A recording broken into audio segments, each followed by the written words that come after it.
Welcome. Z lab आपके सहयोग और क्वालिटी एजुकेशन से दुनिया को बेहतर बनाने का एक विनम्र प्रयास है। प्लीज़ आप इसे यूज, सब्सक्राइब, शेयर और कमेंट करें। आपका फीडबैक इसे अधिक उपयोगी बनाने में मदद करेगा। आइए अब टॉपिक की शुरुआत करते हैं। क्लॉक हम सभी लोगों ने यूज किया है। हम सभी लोग जानते हैं कि क्लॉक का जो सरकमफेरेंस होता है उसको 60 छोटे छोटे पार्ट्स में बांटा जाता है। कोई भी घड़ी देखेंगे तो उसमें जैसे अगर यह आपका घड़ी है तो यहाँ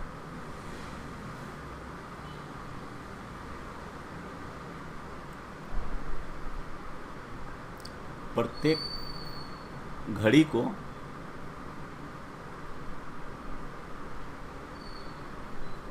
पहले 12 पार्ट में बांटा होता है, 12 नंबर्स में बांटा होता है और प्रत्येक जो नंबर होता है इसके बीच इसको 5 पार्ट में बांटते हैं। 5 पार्ट में उसी तरीके से 5 पार्ट में इसको बांटते हैं तो पूरा जो घड़ी होता है आपका सरकमफेरेंस वो 60 बराबर पार्ट्स में बढ़ जाता है। और जो इसका सेंटर होता है इस पे कंप्लीट एंगल 360 बनता है। तो जो एक छोटा पार्ट हुआ वो 6 डिग्री के बराबर होता है।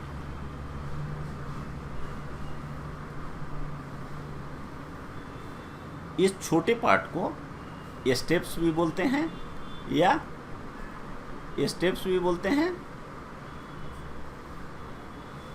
और ये छोटा पार्ट मिनट के सुई के द्वारा 1 मिनट में ट्रेवर्स होता है। 1 मिनट में मिनट का सुई इस छोटे वाले एक पार्ट को कवर करता है, एक दूसरे मिनट में दूसरे को कवर करता है। तो इस तरह से 5 मिनट में जो मिनट का सुई होता है वो यहाँ से यहाँ तक आ जाता है, एक नंबर से दूसरे नंबर तक। तो इस तरह से हम लोग देखें कि कोई भी जो घड़ी होता है उसमें 3 हैंड होता है, घंटे की सुई, मिनट की सुई और सेकंड की सुई। आवर हैंड, मिनट हैंड और second hand. Total angle at centre 360 degree होता है, क्योंकि कहीं पे भी जब आप ऐसे आके और ऐसे मिल जाते हैं तो पूरा एंगल 360 डिग्री का बनता है। और 1 स्टेप जो होता है 6 डिग्री होता है। मतलब कि जो आपका यह घड़ी है, मान लीजिए ये 12 है और ये 1 है, इसके बीच जो आपने 5 पार्ट में ऐसे ऐसे किया है, जो छोटा वाला पार्ट एंगल बनाएगा सेंटर पे वह 6 डिग्री होगा। अब सेकेंड का सुई हम लोग जानते हैं कि 1 मिनट में एक पूरा चक्कर काट देता है, अर्थात वो 360 डिग्री का एंगल बना देता है। जहाँ से शुरू करता है 1 मिनट में वो वहीं पहुँच जाता है। मिनट का सुई 1 मिनट में, जैसा कि अभी हम लोगों ने देखा, एक स्टेप आगे बढ़ता है तो 6 डिग्री का एंगल सेंटर पे बनाता है। और 1 घंटा में मिनट का जो सुई होता है वो पूरा एक चक्कर काट देता है, जहाँ से जिस नंबर से चला था वहीं पहुँच जाता है, इसलिए 360 डिग्री का एंगल बन जाता है। अब जो घंटे की सुई है वो 1 मिनट में कितना बनाएगा? अभी देखिए, हम लोगों ने देखा है कि जैसे ये आपका घड़ी है, ये मान लीजिए ये 2 है और ये 3 है। तो 2 से 3 तक आने के लिए घड़ी के सुई को, घंटे की सुई को 1 घंटा लगता है, और यह एंगल जो होता है 30 डिग्री होता है। क्यों? क्योंकि पूरा घड़ी का जो एंगल सेंटर पे होता है वो 360 डिग्री होता है, और ये 12 पार्ट में बटा होता है। 1 से लेके 12 तक के नंबर सर्कुलर इसमें लिखे रहते हैं अरेंजमेंट में, तो 12 पार्ट बनता है। तो एक पार्ट जो है वो 30 डिग्री बनता है। तो 2 लगातार नंबर के बीच का जो एंगल है केंद्र पे वो 30 डिग्री है। तो 30 डिग्री 60 मिनट में घंटे की सुई बनाता है, तो 1 मिनट में 1/2 डिग्री बनाएगा। तो ये हम लोगों ने देख लिया। अब इतना समझने के बाद हम लोगों को अगर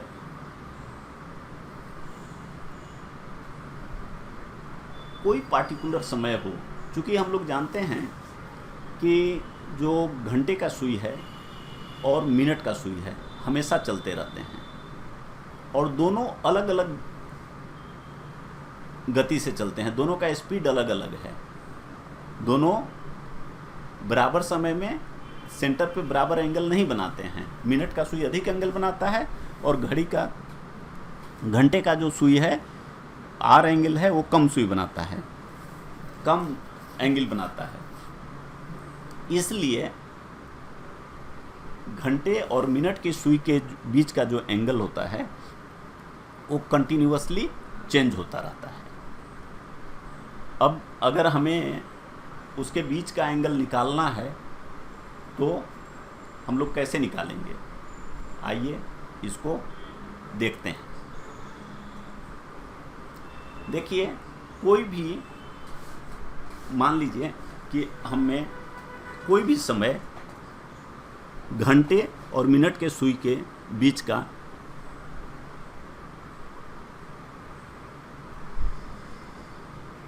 एंगल निकालना है, तो हमें क्या करना होगा कि जैसे मान लीजिए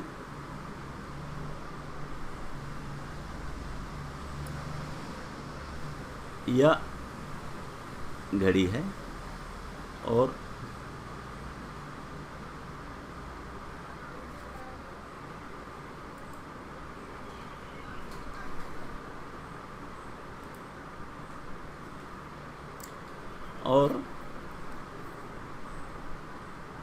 ये इसका सेंटर है। यहाँ 12 बजा है।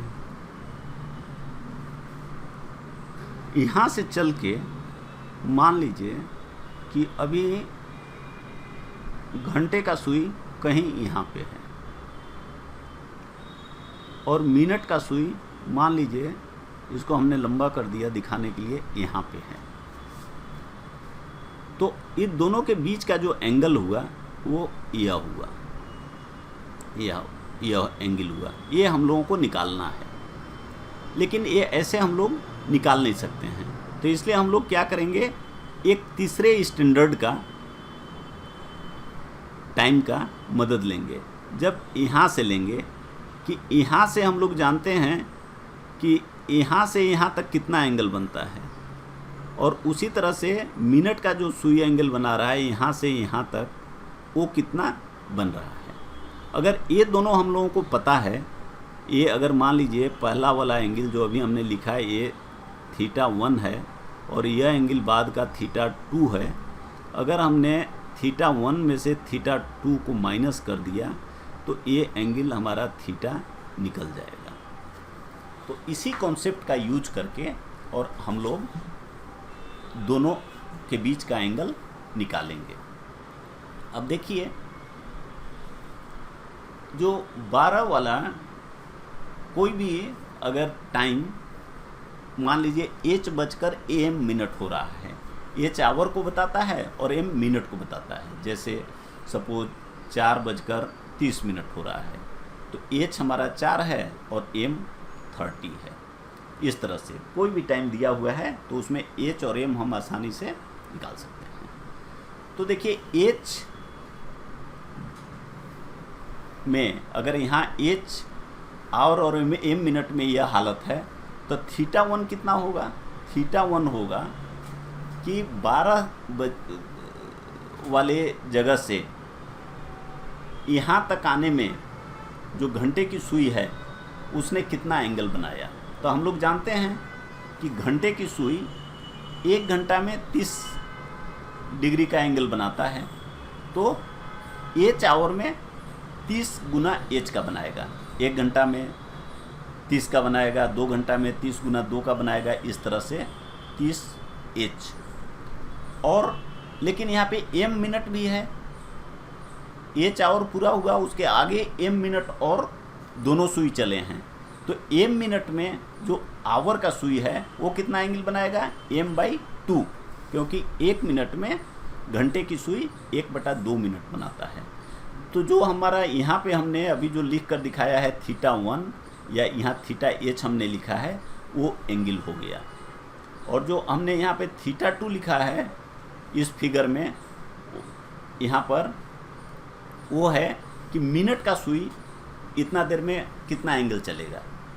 तो जब एच आवर हो रहा था उस समय जो मिनट का सुई होता है हमेशा 12 पे होता है, 4 बजता है तो भी 12 पे होता है, 5 बजता है तो भी 12 पे होता है। तो इसका मतलब कि एम मिनट में जो मिनट का सुई चला, आगे चला, वही वो थीटा 2 है। तो थीटा 2 होगा 1 मिनट में मिनट का सुई 6 डिग्री चलता है, तो ये देखिए ये होगा 6m। इसको हमने जानबूझ के 12/2 लिख दिया 6 को, ताकि यहाँ इसको घटाएंगे तो उसमें आसानी से घट जाए, कोई आपको असुविधा न हो। तो अब जो थीटा 1 माइनस थीटा 2 करेंगे तो 30h plus m/2 minus 12/2m, तो 30h, क्योंकि इधर h कुछ नहीं है, और यहाँ पे जब माइनस करेंगे तो ये आ जाएगा -11/2m। तो ये दोनों के बीच का अंतर हो गया 30h माइनस 11/2m। इसको जानबूझ के हमने यहाँ x लिख दिया है, जो आपका आंसर होगा। थीटा नहीं लिखकर x लिखा है, क्योंकि बहुत सारे लोग जिनका बैकग्राउंड मैथमेटिक्स या साइंस का नहीं होता है, उनको थीटा वगैरह असहज लगता है, कंफर्टेबल नहीं फील करते, तो x हमने लिख दिया है। अब देखिए कि मान लीजिए ये अगर हमारा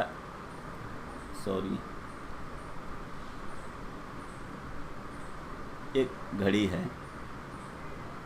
और आपका जो मिनट का सुई है वो मान लीजिए यहाँ आ गया, यहाँ से चल के और यहाँ आ गया, और घंटे का जो सुई है या कहीं यहाँ है, तो जो थीटा h है वो यहाँ है, तो आपका थीटा m थीटा h से बड़ा हो गया। तो ये जो फॉर्मूला है उसमें जो हम लोग theta h minus theta m कर रहे हैं, तो जो x का वैल्यू आएगा, x का वैल्यू आएगा वो 0 से कम हो जाएगा, x निगेटिव आ जाएगा, क्योंकि 30h माइनस 11/2m में 11/2m 30h से अधिक हो जाएगा। तो दूसरा तरीका आप बहुत जगह देखेंगे कि आपको उल्टा लिखेंगे, एक कंडीशन देंगे, उस कंडीशन में वो 11/2m माइनस 30h करना है, तो वो सब कंफ्यूज होने की ज़रूरत नहीं है। वो सब कंफ्यूजन को हटाने के लिए हमने यहाँ पर देखिए एक एब्सोल्यूट साइन का यूज किया है। ये जो लाइन है, यह जो लाइन है, ये एब्सोल्यूट साइन को बताता है। एब्सोल्यूट साइन का मतलब होता है कि अगर इसके बीच हमने -5 लिखा तो भी इसका आंसर 5 होगा, और इसके अंदर हमने 5 लिखा तो भी इसका आंसर 5 होगा। मतलब जो साइन है उसको इग्नोर कर देना है, जो फाइनल साइन आएगा वो हमेशा साइन प्लस ही होगा। तो इसको यही ध्यान रखना है कि आप उसी तरह से बनावें लेकिन जैसे कि हमने बताया कि कुछ केस में आपका आंसर माइनस आएगा, जहाँ मिनट का सुई घंटे की सुई से आगे निकल चुका है। हम एग्जाम्पल भी देखेंगे। उस केस में आपको कुछ नहीं करना है, आंसर उतना ही रहेगा, लेकिन केवल उसको माइनस साइन नहीं लिख के प्लस साइन लिखेंगे। दूसरी बात होती है कि जब भी हम लोग दो लाइन लेते हैं, कोई भी लाइन हो, तो इसके बीच हमेशा देखिए दो एंगल बनता है। एक एंगल यह भी बन रहा है और एक एंगल यह बन रहा है। मान लीजिए ये θ1 है और ये θ2 है। तो देखिए एक एंगल जो होगा वो 180 डिग्री से कम होगा और एक एंगल जो होगा 180 डिग्री से अधिक होगा, और दोनों को जोड़ेंगे तो 360 हो जाएगा। तो जो अधिक होता है θ2 180 डिग्री से जो पार्ट अधिक होता है, इसको हम लोग बोलते हैं रिफ्लेक्स एंगल। Reflex angle. और जो हम लोग यहाँ प्रॉब्लम बनाएंगे क्लॉक में, उसमें हम लोग रिफ्लेक्स एंगल को नहीं लेंगे। जब हम लोग बात करेंगे कि दोनों के बीच एंगल कितना है, तो हमेशा इसको लेंगे जिसका वैल्यू 180 डिग्री से कम होगा। तो जब हम लोग कैलकुलेट करेंगे और कभी ऐसा केस आएगा कि उसका वैल्यू 180 डिग्री से अधिक हो रहा है, वैसा केस आ सकता है, हम लोग देखेंगे भी। तो आंसर निकालने के लिए 360 में उस जो आपका आंसर आएगा उसको माइनस कर देंगे।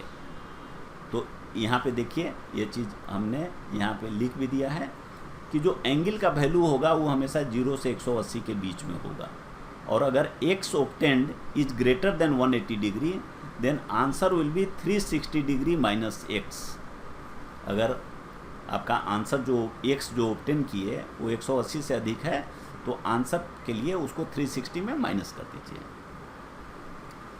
और कभी कभी ऐसा होता है कि एग्जामिनर आपका जो प्रॉब्लम देते हैं वो कैलकुलेशन नहीं, आपका कॉन्सेप्ट चेक करना चाहते हैं, तो उसमें वो ऐसा टाइम दे देते हैं कि अगर आपको शॉर्टकट पता है तो बहुत आसानी से बना सकते हैं। जैसे मान लीजिए कि टाइम आपको दिया हुआ है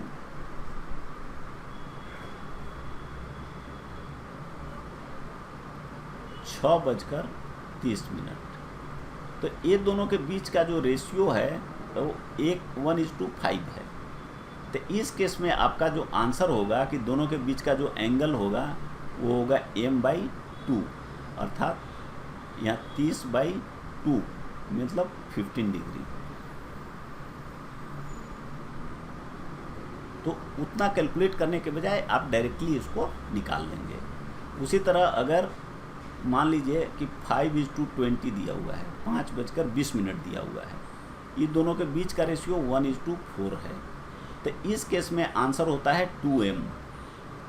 तो आपका जो आंसर होगा x will be equal to 2 × 20 40 degree. अब देखिए ये हमने यहाँ पर आपके सुविधा के लिए लिख दिया है, और इसको आप याद रखें, एग्ज़ाम में बहुत आसानी से अगर ऐसे प्रॉब्लम पूछ दिए गए तो आप बनाएंगे, आपका टाइम का सेविंग होगा। अब मान लीजिए यहाँ देखिए हमने 3 एग्जाम्पल दे दिया है कि टाइम है 9:45, तो h 9 है और m 45 है। इसमें आप वैल्यू रखें तो आपका आता है 22.5 डिग्री। तो इसको 22.5 लिखते हैं, या 0.5 को आप जानते हैं 1/2 भी लिखते हैं। तो फ्रैक्शन या डेसिमल, जिस तरह से आंसर हो उस तरीके से आप बना सकते हैं। अगर आंसर आपका इसमें निकालना है तो उसको 11/2 लेके बनावें। अगर इसको आप देख रहे हैं कि डेसिमल है तो ये होता है 11/2 मीन्स 5.5, तो 5.5 लेकर मल्टीप्लाई कर दें, आंसर आ जाएगा। यहाँ देखिए x जो है पॉजिटिव आ रहा है क्योंकि घंटे की सुई यहाँ है, मिनट की सुई से आगे है। जब हम लोग हमेशा अगर आप इसके तुलना में देखें तो आपका θ1 यहाँ से लेके यहाँ तक है और θ2 आपका यहाँ से लेके यहाँ तक है। तो θ1 बड़ा है ये वाला चीज़ बड़ा है और θ2 कम है, इसलिए आपका आंसर आ गया 22.5 जो प्लस है, और 180 डिग्री से कम है, आपका ये आंसर हो गया। अब उसी तरह से यहाँ देखिए 12:05 हुआ है।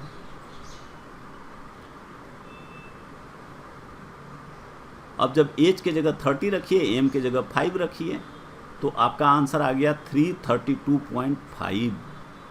ये 180 डिग्री से अधिक है, इसलिए इसको 360 में इसको माइनस कर देंगे, तो आंसर आ गया 27.5। जो यहाँ हम लोगों ने कॉन्सेप्ट लिखा था उसका यहाँ यूज हो गया। तीसरा है कि ये देखिए टाइम दिया हुआ है 6:45। अब जब 6:45 है, अब यहाँ पे देखिए तो मिनट की सुई घंटे की सुई से आगे है,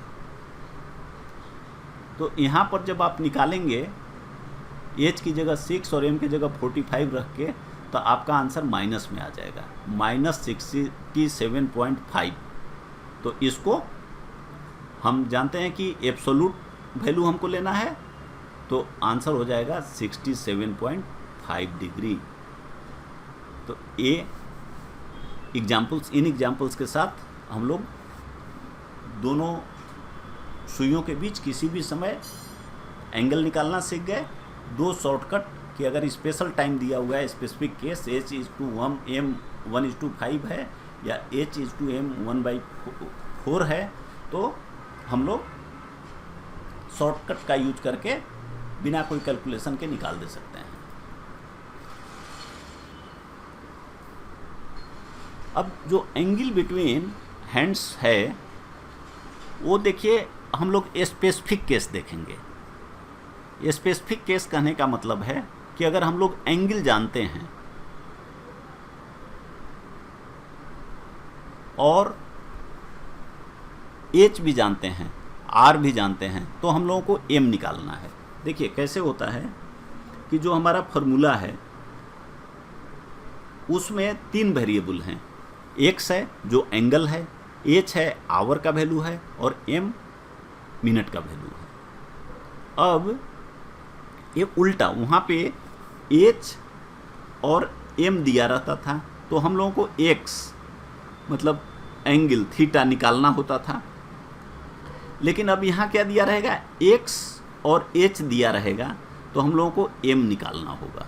जैसे कहेगा कि मान लीजिए 5 और 6 बजे के बीच में 30 डिग्री का एंगल कब बनेगा, तो 5 बज के कितने मिनट पे दोनों के बीच 30 डिग्री का एंगल बनेगा, तो हम लोगों को यहाँ एम का वैल्यू निकालना है। एक्स का वैल्यू 30 डिग्री हो गया, एच का वैल्यू 5 हो गया।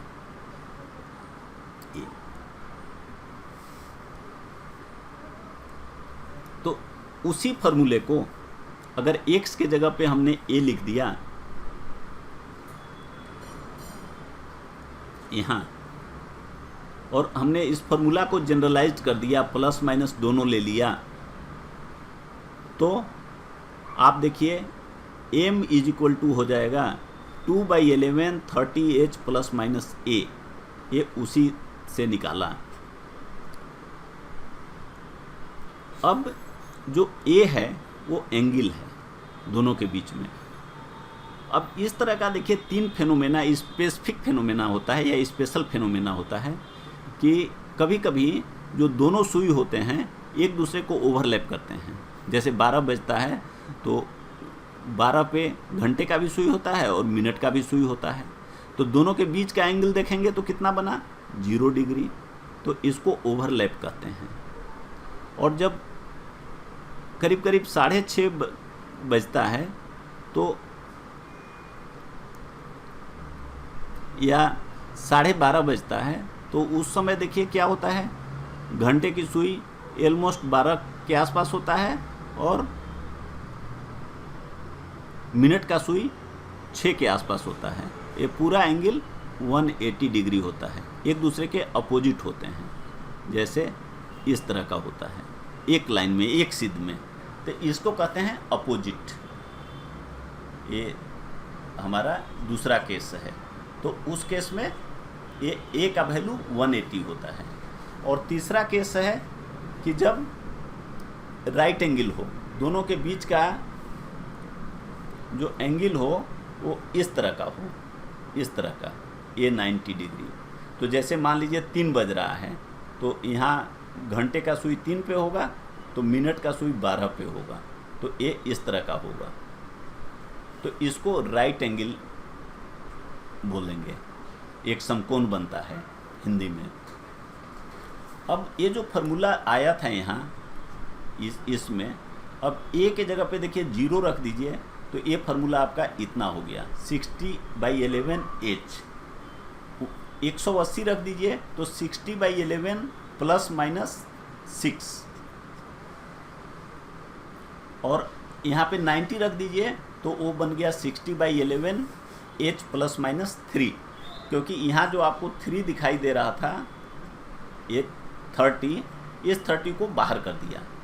तो 30 को जब बाहर निकालेंगे और ए के जगह 0 है तो कुछ नहीं होगा।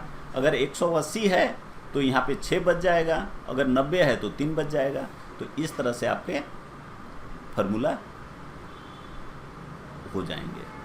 तो ये समझना है कि आपको याद रखने में आसानी होगी, इसलिए हमने ये चीज़ दिखा दिया है कि वहाँ से ये फार्मूला बन रहे हैं। अब देखिए एज का कोई भी वैल्यू के लिए जो ओवरलैपिंग होता है वो 1 घंटा में 1 बार होता है।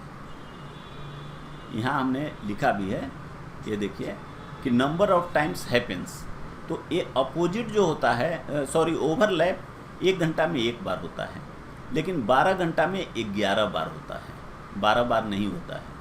और 24 घंटा में 22 बार होता है, 24 बार नहीं होता है। इस चीज़ को याद रखना है, ध्यान रखना है। अभी डिस्कस करेंगे क्यों ऐसा होता है। अपोजिट उसी तरह से होता है, 1 घंटा में 1 बार होता है, और 12 घंटा में 11 बार होता है, 22 बार होता है 24 घंटे में। जो राइट एंगल होता है वो 1 घंटा में 2 बार बनता है, लेकिन 12 घंटा में 12 घंटा में 22 बार बनता है, 24 बार नहीं बनता है, और 24 घंटा में 44 बार बनता है। ये हम लोग अभी देखेंगे क्यों ऐसा होता है। अब देखिए यहाँ हमने स्टार मार्क कर दिया है 11 के ऊपर, और इसके ऊपर @ इसके ऊपर क्रॉस सर्किल में है, और यहाँ हमने वो सब करके कमेंट में लिख भी दिया है क्यों ऐसा होता है। देखिए कहता है कि ओवरलैप जो होता है वो 11 से 1 और के बीच में केवल एक ही बार होता है, 12 बजे। जैसे मान लीजिए 2 से 3, 3 से 4, 4 से 5, 5 से 6 देखें तो 2 से 3 1 बार होगा, 3 से 4 1 बार होगा, 4 से 5 1 बार होगा, 5 से 6 1 बार होगा। तो इस तरह से जितना घंटा बीता उतना ओवरलैप हो जाएगा, 2 2 4। लेकिन जब हम लोग देखें, मान लीजिए 10 से 11, फिर 11 से 12 और 12 से 1, तो 10 से 11 के बीच में 1 बार हुआ, 11 से 12 के बीच में 1 बार हुआ, लेकिन कहाँ हुआ, 12 पे हुआ। 12 से 20 के बीच भी 1 बार हुआ, लेकिन कहाँ पे हुआ, 12 पर हुआ। तो अभी जब हम लोग कैलकुलेट करेंगे 10 से 1 के बीच में, तो 10 से 11 के बीच में 1 बार हुआ, 11 से 12 के बीच में 12 पे 1 बार हुआ, और फिर 12 से 1 के बीच में 12 पे ही हुआ। तो केवल 2 बार हुआ, 3 बार नहीं हुआ। इसलिए 12 घंटा में 11 बार होता है। उसी तरह से ये जो 5 से 7 होता है, उसके बीच केवल 6 कॉमन हो जाता है, जिस पे कि अपोजिट फेनोमेना होता है। इसलिए ये भी 12 घंटा में 11 बार होता है। अब देखिए इसका राइट एंगल, ये 2 3 और 3 4 दो जगह 3 कॉमन हो गया, और 8 9 से लेके 9 10 ये 9 कॉमन हो गया। तो ये 2 बार में जो यहाँ 4 बार होता वो केवल 3 बार होता है, यहाँ भी जो 4 बार होता वो केवल 3 बार होता है। इसलिए 11 घंटा में केवल 22 बार होता है 24 बार होने के बजाय, और 24 घंटा में 44 बार,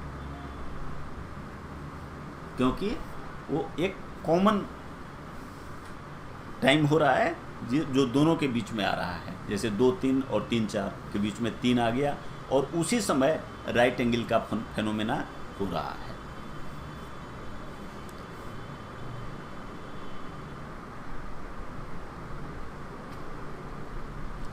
अब जब इसका प्रॉब्लम हम लोग करेंगे तो अब देखिए कि जो हमारा आया फार्मूला,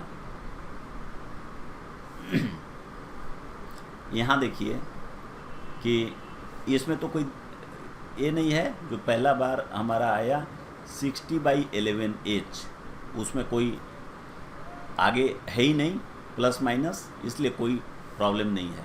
लेकिन जो दूसरा आया उसमें आया 60/11H प्लस माइनस 6, और दूसरा जो ए है अपोजिट, और राइट एंगल, इसके लिए आया 60/11H प्लस माइनस 3। अब देखिए ये प्रत्येक H के लिए इसका एक वैल्यू आएगा। जैसे मान लीजिए 5 से 6 के बीच में, तो हम लोग जानते हैं कि इसका एक ही वैल्यू आता है, तो एक वैल्यू आएगा। और यहाँ इसका 2 वैल्यू आएगा, क्योंकि प्रत्येक 1 घंटे में राइट एंगल 2 बार अकर करता है। इसका मतलब यह हुआ कि यहाँ जो H प्लस माइनस 6 है, वो हम लोगों को प्लस और माइनस दोनों लेकर सवाल नहीं बनाना है, या तो प्लस लेंगे या माइनस लेंगे। लेकिन यहाँ चूँकि 2 आंसर आना है, इसलिए प्लस और माइनस दोनों लेंगे बारी बारी से। तो इसको 2 बार करेंगे, एक बार H प्लस 3 लेंगे और एक बार H माइनस 3 लेंगे। और इस केस में या तो H प्लस 6 लेंगे या H माइनस 6 लेंगे, ये कंडीशन पे डिपेंड करेगा। तो देखिए अगर H 6 से कम है तो H प्लस 6 लेंगे ताकि ये पॉजिटिव रहे, और अगर H 6 से बड़ा है तो हम H माइनस 6 लेंगे। ये हमने यहाँ लिख दिया है। Value with in bracket should always be positive and less than 11। और वैल्यू जो ब्रैकेट में आए, जो यहाँ जैसे H प्लस 6 है, H प्लस 6 है, इसका वैल्यू हमेशा 11 से कम आना चाहिए। अगर 11 से अधिक आ गया तो ये मान लीजिए हम कह रहे हैं कि 5 और 6 के बीच निकालना है, लेकिन उसका वैल्यू आपका जो आएगा 60 मिनट से अधिक आ जाएगा, तो वो टाइम जो होगा 6 के बाद आ जाएगा। इसलिए अंत में यह जेड लैब को हम लोगों को देखना है उपयोगी बनाने के लिए कम आना चाहिए। अगर कम नहीं आ रहा है, फीडबैक और या निगेटिव आ रहा है, अगर निगेटिव आ गया सादर तो इसमें 12 ऐड कर देते हैं। जैसे मान लीजिए धन्यवाद, वैल्यू आपने निकाला और -2 आ गया, तो इसमें 12 ऐड कर देंगे, 10 हो जाएगा। और अगर 12 से अधिक आ गया, मान लीजिए 15 आ गया, तो इसमें हम 12 सब्ट्रैक्ट कर देंगे। इस तरह से हम लोग दोनों हैंड आर और मिनट हैंड्स के बीच का किसी भी समय एंगल निकालने के कॉन्सेप्ट को समझ गए कैसे निकालेंगे। और जो कोई भी समय में 2 घंटों के बीच में अगर टाइम दिया हुआ है, जैसे 5 और 6, 4 और 5, उसके बीच में कब सुइयाँ ओवरलैप करेंगी, कब एक दूसरे के अपोजिट होंगी और कब राइट एंगल का एंगल्स बनाएंगी, वो हम लोग निकालने का मेथड सीख लिए। अंत में जेड लैब को अधिक उपयोगी बनाने के लिए आपके सुझाव, फीडबैक और कमेंट्स सादर आमंत्रित हैं। धन्यवाद, शुभकामनाएं।